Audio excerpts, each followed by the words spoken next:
I'm Heather from booktubes, and I'm here to de-influence you from buying 2024 releases, because some of you are trying to not buy more books, and some of you are consuming a lot of 2024 anticipated releases videos. And I'm here to be a naysayer, a negative voice, a pushback against the idea that you should pre-order these and, get all those little perks and all the shiny new things.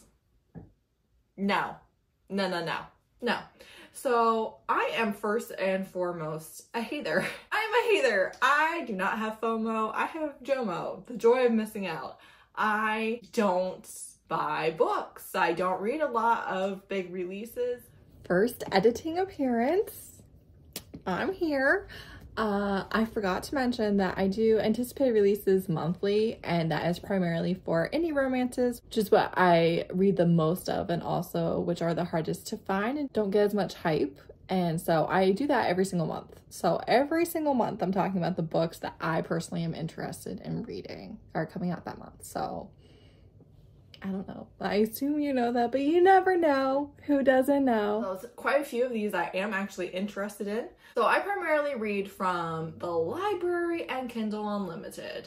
Those are my primary sources of reading. I do read hundreds of books a year, so I can't afford to buy all of the books that I read. I just simply cannot.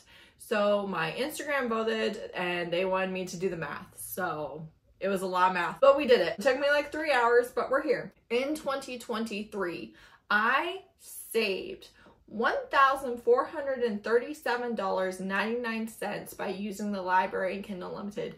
That is based on the ebook price on Amazon, which is how I read. I read on ebook almost exclusively. So if we are talking about physical books, just add another zero. Add another zero. You're looking at like $14,000 if I bought all of the books I read physically. Madness. So yeah, I may be a hater, but I walk the walk that I talk. All right, so here's 50 books to not buy this year. Truly Madly Deeply by Alexandria Bellafleur. This is a bisexual romance. Love that. What I don't love is the celebrity look-alike hero on the cover. It's too accurate and it icks me out. Then I have Celestial Monsters, the Sunbearer duology by Aiden Thomas. This is number 2. Did you read number 1? Did you love number 1? Do you own number 1? Do you own number 1 and are just thinking about reading it? If you haven't read and loved it, don't buy the second book. Don't do it. A Feather So Black, which is Fairfolk number 1 by Lyra Celine. You have books at home. You have books at home. You don't need to buy this. It's a romantic fantasy, and it's a changeling, her cursed sister, and the dangerous Fae Lord she must defeat to save her family. But we have books at home. We have Fae romantic fantasy on Kindle Unlimited. Let's wait. Pump the brakes. The Darkness Within Us by Trisha Levenseller. This is the second book in a duology. Have you read the first one? It's pretty good. I gave it 4 stars. It is like a villainous YA. It's YA fantasy. Do you read YA romantic fantasy? Do you? Or are they just sitting on your shelves? A Sorceress Comes to Call by T. Kingfisher. If you like fantasy romance, read Paladin's Grace by T. Kingfisher. I am begging the gods that be. It actually did get picked up by traditional publishing, so hopefully it will get the recognition that it deserves. Don't pre-order this one. Read the ones that she has from the library. There's so many. A Fragile Enchantment by Allison Saft. I believe that this one is published by Wednesday Books. How do I tell that? Anybody? Oh, probably here. Yes, this is published by Wednesday Books. There is a boycott. You can buy those books. You can read those authors. You are not to review them and give them free marketing on your bookish platform. Okay? A book haul, in my opinion, would count. Again, this is because of blatant racism from one of their employees that controls who gets ARCs and their absolute refusal to uphold their own code of conduct. Then we have The Dating Countdown by N.G. Peltier, Island Bites. She has the best covers. Did you read books 1 and 2? Did you? Did you? Did you like them? I DNF'd book 1, I won't lie. But I do know a lot of people who love them. A Balmy for Two by Tranti Nguyen. That, definitely saying that wrong. This is a sapphic romance about 2 foodies in love. I also think it might be YA? Yes, it's YA. Here's the thing. Now I'm hungry. I want a Balmy sandwich now. They're 30 minutes away. I can't go get one right now. Don't put yourself through it. Exes and Foes by Amanda Woody. This is 2 people who often compete for the same person, I think. It is not polyamorous. That's enough right there. Love, Lies, and Cherry Pie by Jackie Lau. Reference Donut Gate.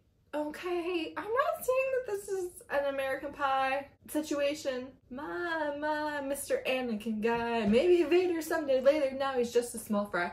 I'm not saying that it's gonna be that, but Donut Gate. I have requested this on NetGully. I won't lie to you. But she has so many books already out. So many great Asian Canadian books out at your library. Look it up. Request it. Did you know you can request books at your library? Did you know you can influence what your library has? Maya's Laws of Love by Alina Kawaha. A bride to be convinced she's cursed in romance finds her luck changing at exactly the wrong time. Are you on a no-buy? Are you? Don't buy this one. The Spy and I by Tiana Smith. She is mistaken for her sister, her twin sister, who's apparently an amazing spy. This isn't gonna be good. They never are. Don't put your faith in it. The 7-10 Split by Carmen Lee. Do you like bowling? Probably not. However, this author has a huge backlist on Kindle Unlimited. Go try their writing. Have you tried their writing on Kindle Unlimited? No, I don't think you did. Skybriar by Talia Hibbert is a Pride and Prejudice retelling, I believe. I want it, but you know what? This book is going to be everywhere. You don't have to buy it. It doesn't even have a cover. Calm down. Mirrored Heavens Between Earth and Sky, number 3 by Rebecca Roanhorse. Have you read and loved books 1 and 2? Have you? Some of you are buying books when you haven't read book 1. Don't do it. Don't do it. Don't do it. Wait. The Next Best Fling by Gabriela Gomez. What is this?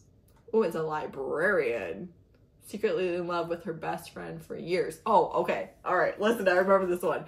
So he gets engaged, and then this guy has feelings for the bride, and then they fake date during the wedding to try and not, like, object. That sounds so clever. It does. Did you know you can add a book to your TBR without buying it? If I Loved You Less by Amna Qureshi. This is a Emma retelling. Emma is the worst Jane Austen. Fight me. Out of Office by A.H. Cunningham. Huge backlist on Kindle Unlimited. Have you read it? Have you tried their writing? They are steamy. Steamy. This is probably going to have a lot more sex in it than you are anticipating. Okay? Try them on Kindle Unlimited. Try it. Try it. Fear the Flames, a novel by Olivia Rose Darling. This is an indie fantasy romance that's being picked up by Traditionally Publishing. It used to be on Kindle Unlimited. We missed our chance on that one. Don't buy it. Don't do it. Oh, I haven't read that yet, by the way. Then I have Saints of Storm and Shadow by Gabriella Buba. Pronunciation is not my strong suit of anything. I really need to hear it to do a good job. This is young adult / adult. It's tagged as both. Thank you so much, Goodreads. You're so incredibly helpful. But it's by Titan Books. Is that a young adult or adult? This is Filipino-inspired fantasy debut, a bisexual nun hiding a goddess-given gift. is unwillingly transformed into a lightning rod for her people's struggle against colonization. It does say that it's good for Poppy War and Jasmine Throne, and aren't those like sad? Uh-oh. I like the cover. The Spell Shop by Sarah Beth Durst. Cottagecore cozy fantasy. Wait for reviews. Wait for reviews. You don't know. Empire of the Damned by Jay Kristoff. He's been canceled for as long as I've been on BookTube, so isn't that interesting? Speaking of canceled, Crown of Starlight by Kate Corain. If you don't know, this is no longer coming out because she violated her morality clause of her publishing contract in a big way. She was negatively reviewing BIPOC authors from her same agent and her same publishing house. Delusional. And then claimed that her mental health struggles in medicine made her racist. Listen, your mental health struggles and your medicine having negative side effects or whatever can take away some of your filters. I believe that. They don't make you racist. They just keep you from maybe having the mask on that you would otherwise. The thing about this is, some of you, I guarantee, would happily order it if it was still available because you don't believe in cancel culture. What cancel culture? This is why there are morality clauses in publishing. So if you want a interesting discussion about this, Ashley at Bookish Realm. If you want the actual details, Just Owens did a breakdown video. On that note, one of the books that she attacked is The Poisons We Drink by Bethany Baptiste. Now, I've been following this author since before this cover was even revealed. Long before this drama, long before anything, I've been following her for a minute. Bisexual Flag. We love it. She is going to poison a lot of politicians. I was denied on NetGalley. My 0% NetGalley score probably has nothing to do with it. I just want to know, whose side are you even on right now? The thing about this is I am almost tempted. I'm almost tempted to encourage you to buy it because there's so much, outrage on her behalf. She really kind of went through it with this because there was social media storm as well. So I feel like a lot of people are like, oh, we support you so much. And I'm just wondering how much of that support actually is going to translate to sales. So I'm almost tempted to tell you to buy it, but I'm not buying it, so, I do plan on reading it. Then we have The Principle of Moments, which is Order of Legends by Esme Jacquemi Pearson. It's a space opera. Do you like those? Do you know? Then Apprentice to the Villain, which is Assistant to the Villain #2 by Hannah Nicole Meyer. The first book got such atrocious reviews. There's no way this is good. And the couple of you who claim that the first book was amazing and you loved it, I think you're lying. I don't believe you. Then we have This Could Be Us, which is Skylar #2 by Kennedy Ryan. Do you want to cry? Do you? If you don't read it. The Eternal Ones, The Gilded Ones, #3 by Namina Forna. Have you read and loved books 1 and 2? I just Also, they denied Ray at Bookmark Chronicles an ARC, so I feel like we should be in solidarity with her. Then I have Lore of the Wilds by Annalee Sabrina. This author follows me, I think. I was still denied an ARC. It's a romantic debut, Enchanted Library, 2 handsome fae, and 1 human who brings them all together. Are you trying to finish more series? Don't start the new one. House of Flames and Shadow, Crescent City #3 by Sarah J. Maas. You and I both know that nothing is going to happen in this book until the last 200 pages. Additionally, you and I both know that this should have around 200 pages probably edited out of it. I don't believe you if you say that you don't think so. It's 816 pages. Sarah J. Maas's books should be shorter. She peaked with Akamath and Empire Storms. After that, too long, too bulky. I will die on this hill. There's going to be 9 bajillion videos of it in your feed. There's going to be spoilery videos. I don't even watch them. I still know what happened in book 2. You don't need to read this book. I don't think that you do. Where the Dark Stands Still by A.B. Perenick. What is this? Some sort of fantasy romance. He's a demon. Warden offers her a bargain. 1 year servitude in exchange for a wish. Kind of sounds like mistakes were made to me. Immortal Dark, which is Immortal Dark Trilogy #1 by Tigest Germa. This is a black vampire romantasy title. If you want black vampires, go read One Night, One Bite by Drea Anderson right now. If you want a steamy novella. Okay, let's start there. Let's start with some of the ones that are already out. Because we absolutely cannot have too many black vampire books. We can't. We're nowhere near that. The Bride of Death by F.M. Aiden. It's supposed to be like Uprooted and The Bear and the Nightingale. That doesn't really interest me, but also, you know, she's gonna be the literal Bride of Death trying to save the guy that she has a crush on. Good luck, bestie. Are you trying to read more backlist titles this year? Because this is not backlist. This is front list. Skip. Then I have This Ravenous Fate, which is #1 in that series by Haley Dennings. I've actually followed this booktuber / author on Twitter for years. Since 2020, it's a lesbian black vampire young adult fantasy romance where they are enemies, reapers and vampires. Again, if you want black vampires, wait for this, but there's also Curiosity by Christina C. Jones out and about, just free on the internet on Kindle Unlimited. Then we have Dragon Fruit, which is by Makia Lucier.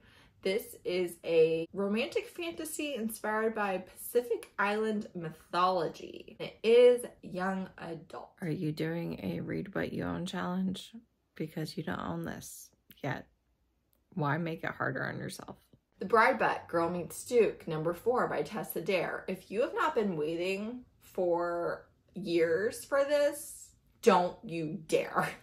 Don't you dare. Wait your turn. Masquerade by O.O. Sangoyami. We don't buy books just for the cover. I know this makes you want to, but we don't buy books just for the cover. I do actually have an arc of this that is auto-approved, I believe, right? Auto-read right now on NetGalley, so you can try that. You can request it from your library. You can wait. We don't buy books just because of pretty covers. Is a combination of Persephone and West African reimagined 15th century history. I just know it's going to be good. I just know it is. Neferura by Milena Evans. This is a fantasy, historical fiction, mythology fantasy about a real life Egyptian figure. I want to say I know who this person's famous parent is, but I don't remember.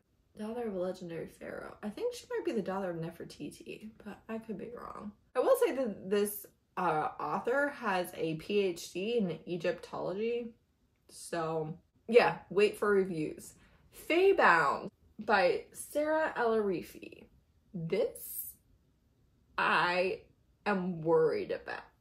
I feel like people think that this is going to be the next ACOTAR, and I think it's picked up by one of the subscription boxes for this month. First of all, this author has an entire trilogy out. Have you read it? Second of all, I was watching Bree Cherie Reads. I was watching her talk about that trilogy, and it is brutal, guys. I am worried. #1, the author is black and writes black characters, so I'm thinking that this character is probably black too, and I'm wondering how much racism is going to jump out, because it's not 2020 anymore, and some of you aren't pretending anymore. Like, I won't lie, some of you in your reviews and in your choices, you're pretty racist. Yeah, so I'm a little worried about that. But I'm worried, like, I think it's going to be pretty violent, and I think that people are going to buy it thinking it's the next SJM and then not be happy with it and give it really bad reviews. I don't know, though. That's just conjecture. I do have the arc because it is auto read. So we're gonna find out. The Jin Waits 100 Years by Shabnam Khan. This sounds interesting, I won't lie. They open up a room and there's a Jin in there that's been trapped and he was in love with someone 100 years ago. I don't know. Interesting. It seems interesting. I don't think there's any romance in it. So then I have Do Me a Favor by Kathy Yardley. If you have not read Role Playing, get your act together. Go read that book. It's on Kindle Unlimited. It's not very expensive on ebook. It's my favorite romance of the year. Do not pre-order this book without even having read Role Playing. The Truth According to Ember by Danica Nava. This is a Chickasaw woman who is gotten a job by not mentioning that she is indigenous. And then there's a guy at her job who is indigenous and she kind of really likes him. It is being marketed as the first ever traditionally published rom-com by an indigenous author. My question is, folks, these rom-commings by traditional publishers are not rom-comming. They're not funny. They're not sweet. There's usually cancer. There's usually a lot of death. There's usually quite a bit of grief and struggle. And they're not funny and they're not very sweet.